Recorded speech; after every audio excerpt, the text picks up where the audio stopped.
नमस्कार, मैं अतुल चतुर्वेदी बोल रहा हूँ। विजडम वीव पॉडकास्ट के इस एपिसोड में, जो कि वीडियो का एपिसोड है, आपका स्वागत है। इस एपिसोड में एक बार फिर से मैं चर्चा करूँगा इलाहाबाद की कुछ बातों की और कुछ यादों की। पिछले एपिसोड्स में माइथोलॉजी की भी चर्चा हुई है, जब मैंने आपको बताया कि जगत गुरु शंकराचार्य ने कैसे नरसिंह स्तोत्र की रचना की। हिंदुस्तान और विदेशों के अनेकों बाज़ारों की चर्चा की है, जिसमें ऑक्सफोर्ड स्ट्रीट की बात है, चैम्प्स डे एलिसीज की पेरिस की बात है, चांदनी चौक दिल्ली की बात है, इलाहाबाद की सिविल लाइंस, इटावा के बजरिया छहराहे, फिरोज़ाबाद की बहरान गली और आगरा के अनेकों बाज़ारों की भी चर्चा हो चुकी है। समय समय पर, जैसा मैंने आपसे कहा, अलग अलग विषयों की चर्चा करते रहेंगे। एक पॉडकास्ट में हमने इलाहाबाद के विषय में अद्भुत जानकारी रखने वाले बाबा अभय अवस्थी से भी चर्चा की थी। आगे किसी पॉडकास्ट में हम लोग अध्यात्म पर, ज्योतिष पर और अन्य विषयों पर जैसे जैसे सामने आएगा आपसे चर्चा करेंगे। इलाहाबाद की चर्चा जब करते हैं तो ऐसा लगता है जैसे यादों का पिटारा खुलने लगता है। चाहे वो हॉस्टल का कमरा हो, जैसा मैंने आपको बताया है कि सरगंगानाथ जा छात्रावास में इनमेट्स के लिए चारपाइयाँ नहीं होती थी, तखत होते थे। और वो तखत सोशल फंक्शन के टाइम में सब लोग निकाल के स्टेज बना देते थे।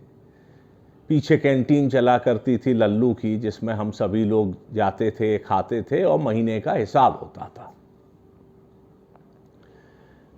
इलाहाबाद का खास तौर से छात्रावासी जीवन का एक विशेष अट्रैक्शन रहता था, सोशल फंक्शन।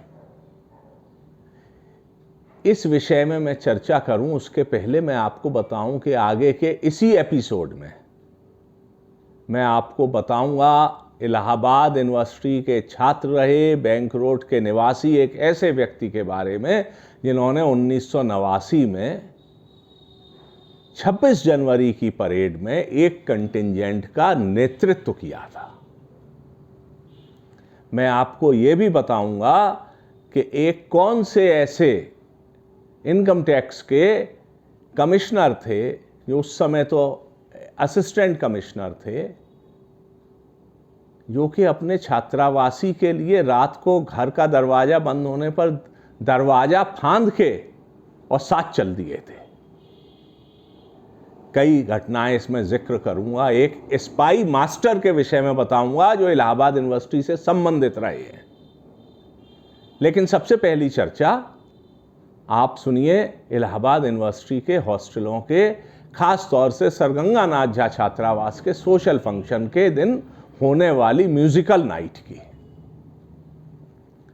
जैसा मैंने आपको बताया है, छात्रावासों में लिटरेरी एक्टिविटीज़ होती थीं, सोशल एक्टिविटीज़ होती थीं, और जो सोशल फंक्शन था वो एक उत्सव का माहौल था। उसमें कई किस्म की डिबेट भी हो रही है, स्पोर्ट्स का भी एक उसमें रहता था नमूना, और कुछ लोग जो हैं वो अपने नाटक पेश कर रहे हैं। कई किस्म की चीज़ों को मिला के ये 2 या 3 दिन का सोशल फंक्शन का पूरा कार्यक्रम होता था।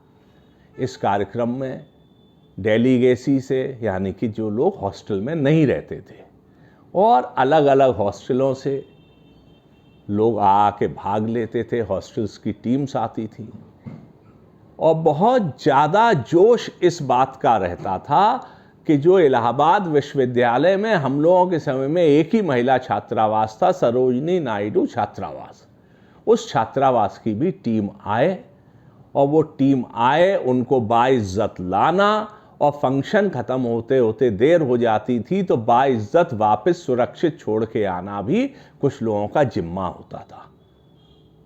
और इन फंक्शंस में फीमेल पार्टिसिपेंट्स भी बहुत जोर शोर से भाग लेती थी। आज जब 2023 में मैं ये एपिसोड बना रहा हूँ और बात कर रहा हूँ तो यंगर जनरेशन को लग रहा होगा कि इसमें खास बात क्या है, लेकिन जो 1970 और 80 का दशक था उसमें देर हो जाने तक, लड़कों के माहौल में हॉस्टल में आना और पूरी टीम का सुरक्षित जाना, अच्छे माहौल में जाना, ये भी एक महत्वपूर्ण घटना होती थी। लेकिन निश्चित रूप पे सुचारू रूप से हर वर्ष ऐसा होता था। हमारे हॉस्टल में, सर गंगानाथ झा छात्रावास में, एक परंपरा थी कि जिस दिन ये सोशल फंक्शन और लिटरेरी एक्टिविटीज सब हो जाएगी, प्राइज डिस्ट्रीब्यूशन हो जाएगा, तो उसके बाद एक कह लीजिए रिलैक्स के लिए या आनंद लेने के लिए एक म्यूजिकल नाइट का आयोजन होता था। कई सालों तक कानपुर से एक ऑर्केस्ट्रा आता था जिसका नाम था हिलियंस।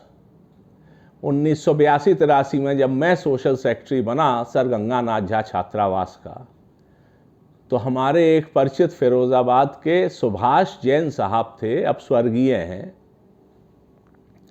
उन्होंने कहा, उनका बड़ा अच्छा परिचय एक दिल्ली और बंबई की म्यूजिकल ग्रुप से था जिसका नाम था कविता एंड पार्टी। हम लोग ने आपस में मशवरा किया और यह हुआ कि इस बार एक ऐसी पार्टी बुलाई जाए जो दिल्ली बंबई की है, तो कविता एंड पार्टी को बुलाया गया। उस सोशल फंक्शन का नाम था रितंबरा 83।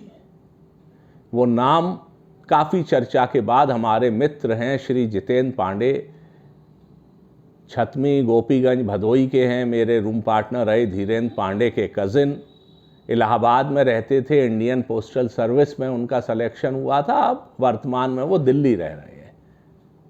ये जो रितंबरा नाम था, इसको सजेस्ट और फाइनल करने में उनकी राय और खोज काफ़ी महत्वपूर्ण थी। हम लोगों ने जब कविता एंड पार्टी नाइट का आयोजन किया, तो एक तो वैसे ही इन म्यूज़िकल नाइट्स के लिए यंग स्टूडेंट्स में बहुत क्रेज़ होता था, और जीएन झा का ये फंक्शन एक अलग प्रसिद्धि रखता था, एक अलग उसके लिए क्रेज़ था पूरे स्टूडेंट समुदाय में। अब क्रेज़ होना तो बहुत अच्छी बात है, लेकिन उसका जो खतरनाक पहलू था, वो खतरनाक पहलू ये था कि भीड़ इतनी हो जाएगी, वो संभलेगी कैसे? पुलिस की मदद लेनी पड़ती थी। सौभाग्य से हमारे हॉस्टल के ही सीनियर जो एक्स इनमेट थे, श्री दिलीप त्रिवेदी जी, जो आईपीएस हो गए थे, दिलीप त्रिवेदी सर, जो बाद में डीजी सीआरपीएफ भी रहे हिंदुस्तान के, वो उस समय एसपी सिटी इलाहाबाद थे। हम लोग उनके पास गए और हम लोगों ने उनसे जाके ये जब रिक्वेस्ट की, तो हॉस्टल के लिए सहज सब तैयार होते ही हैं, विश्वविद्यालय के लिए विश्वविद्यालय के जो सीनियर लोग हैं वो तैयार होते ही रहे हैं। दिलीप त्रिवेदी सर ने कहा कि तुम लोग कोई चिंता मत करो, सब इंतज़ाम बढ़िया हुआ, तुम लोग खाली फंक्शन की तैयारी करो। जब कविता एंड पार्टी नाइट का समय आया, तो जो लोग इलाहाबाद गए हैं या रहे हैं, हॉस्टल में पढ़े हैं या विश्वविद्यालय में पढ़े हैं, तो वो तो निश्चित तौर पे इस बात का जो मैं बता रहा हूँ अंदाज कर लेंगे कि सर गंगानाथ झा छात्रावास में फंक्शन था, और जो एंट्री के लिए लाइन थी वो पीसीबी या एसएसएल तक नहीं, हॉलैंड हॉल तक लाइन लगी हुई थी। एक भयंकर किस्म की भीड़ थी, लेकिन बैरिकेडिंग करके, पुलिस की व्यवस्था करके, और जो हॉस्टल में चैनल गेट है, सर गंगानाथ झा छात्रावास में एक चैनल गेट है, वो बंद कर दिया जाए तो पीछे के 2 दरवाजे हैं वो भी बंद रहते हैं, बंद किए जा सकते हैं, और चैनल गेट बंद हो जाए तो हॉस्टल में घुसना बिल्कुल असंभव प्राय है। उस चैनल गेट पर खुद स्वयं श्री दिलीप त्रिवेदी सर, जो कि उस समय एसपी सिटी इलाहाबाद थे, वो खुद एंट्री पास चेक कर रहे थे।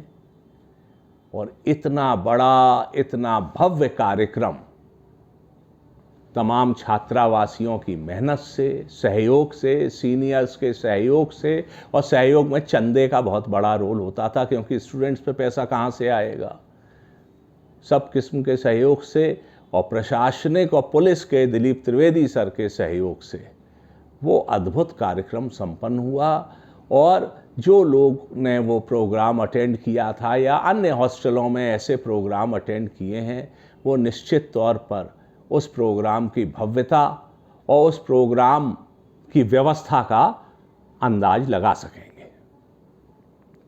कई प्रोग्राम पीसीबी हॉस्टल में, सर सुंदर लाल हॉस्टल में, पीसीबी हॉस्टल में Harsh Kumar sir social secretary थे, जो बाद में इलाहाबाद विश्वविद्यालय में एक सम्मानित प्राध्यापक हैं।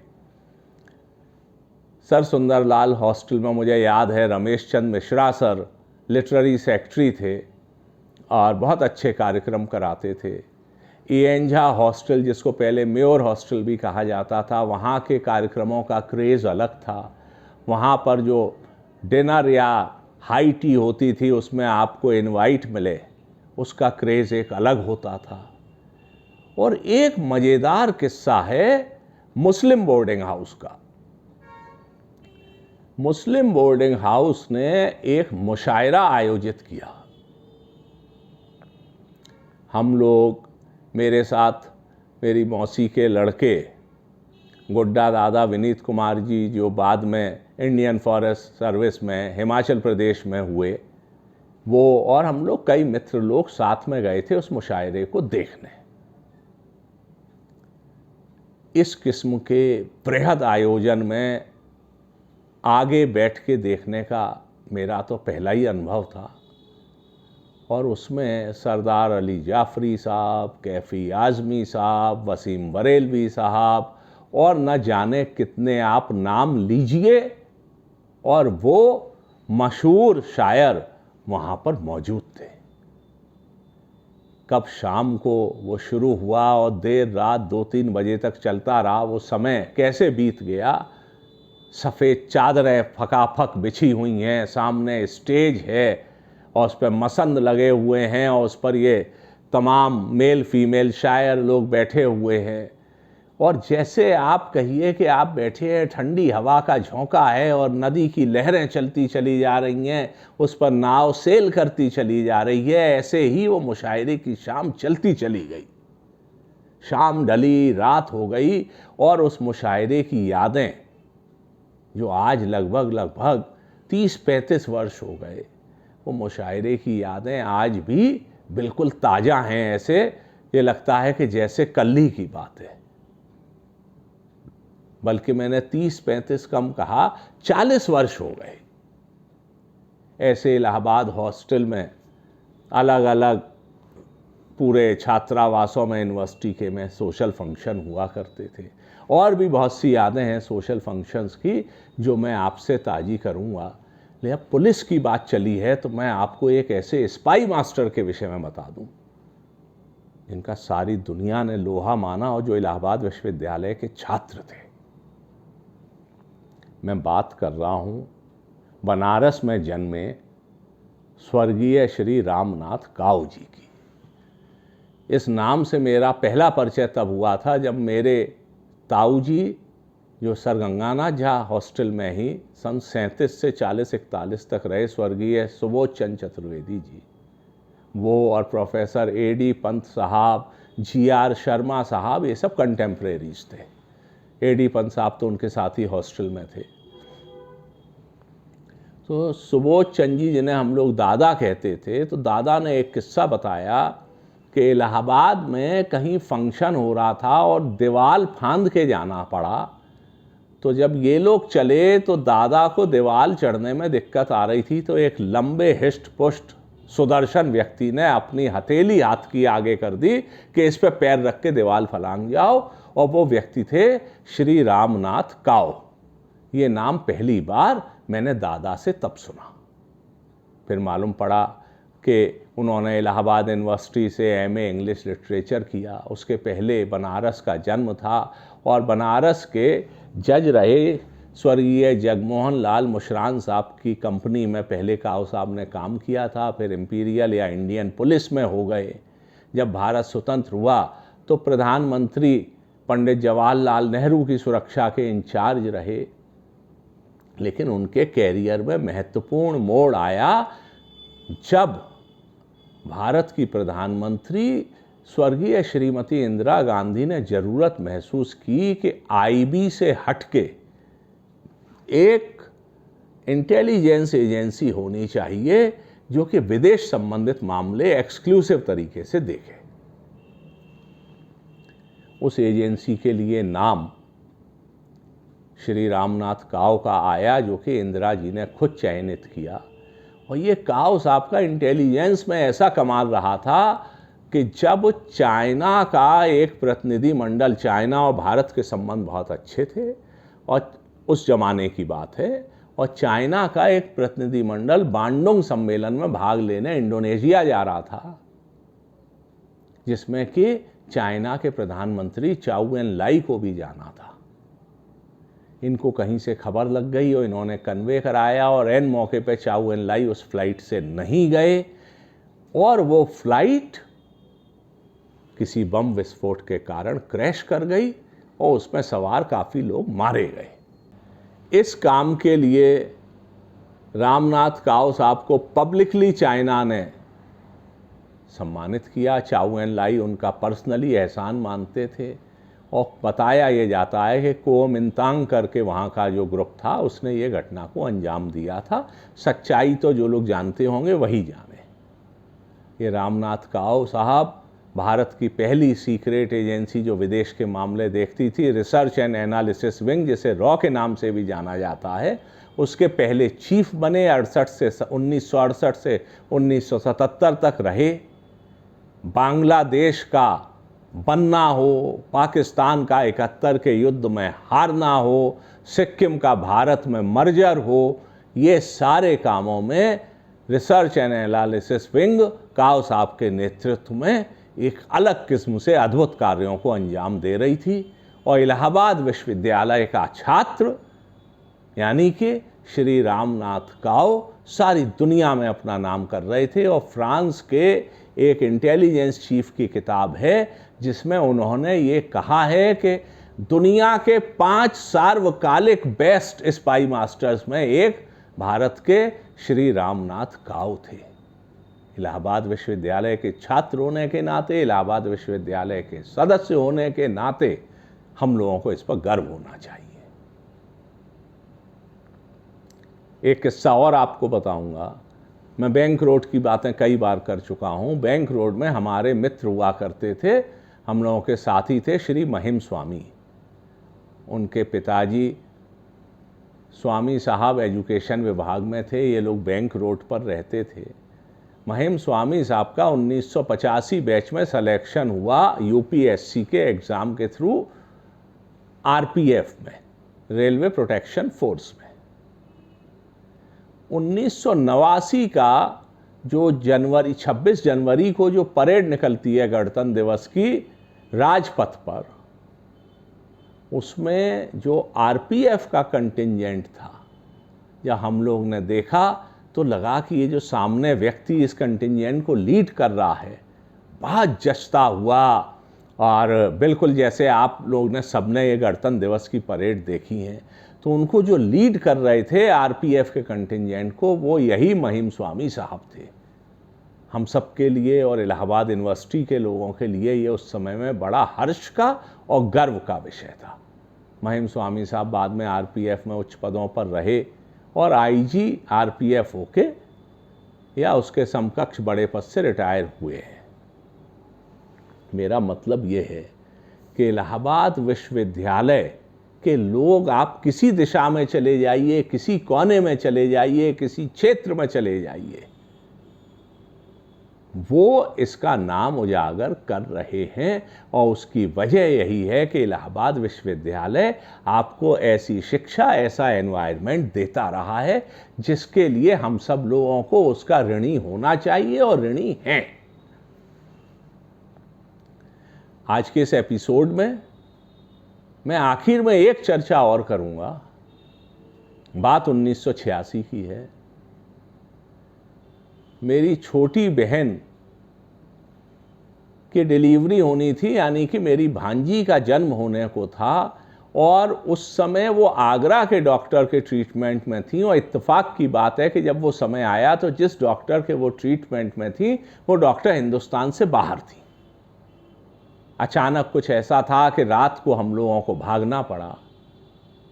जो परिचित डॉक्टर थे वो उपलब्ध नहीं थे। आगरा, फिरोज़ाबाद में तो फिर भी हम लोगों के लिए संभावना थी। आगरा अपेक्षाकृत बड़ा शहर था और इस मकसद के लिए जो डॉक्टर चाहिए थे उसमें हम लोग रात में थोड़ा पैनिक कर रहे थे।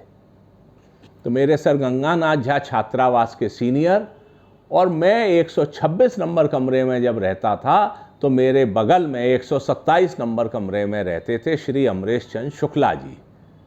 उनका सिलेक्शन बाद में यूपीएससी के माध्यम से आईआरएस में या इनकम टैक्स की सर्विस में हो गया था और वो उस समय आगरा में असिस्टेंट डायरेक्टर इन्वेस्टिगेशन के रूप में पोस्टेड थे। मेरे सब घर वाले डॉक्टरों की तलाश में घूम रहे थे। मुझको शुक्ला सर की याद आई और मैं उनके घर पहुंचा तो वो सरकारी घर में ना रह के एक प्राइवेट घर में किराए पे रहते थे, पहली मंजिल पर।